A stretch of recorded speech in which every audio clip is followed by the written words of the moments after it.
G'day everyone, Scott here from One Green Thumb Gardening in Toowoomba. Today I just wanted to show you the two Ego hedge trimmers that I use in action. So I always use 98% of the time, actually let's say 99% of the time, I'm using my Ego multi-tool hedge trimmer attachment with a longer extension pole out of the chainsaw, which gives me an extra 6 inches of length. And then I use my little Ego 61 centimeter with a cut blade. So that works ideally for, as you can see on this one, I've got all these little topiaries here, and then you're trying to fit in amongst this patio, in and around there, in through air conditioners. So these are my two hedge trimmers that I use. I never touch the 61 centimeter, that's not my department. So let's get them into action. Yep, hopefully. I've lost my tripod. So, let's see how we go.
Alright, so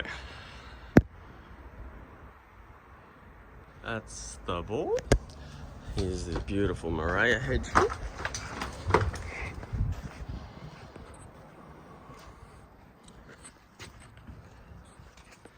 Still trying to grow out a little bit under here. They're not looking too bad. Zoom in, zoom in.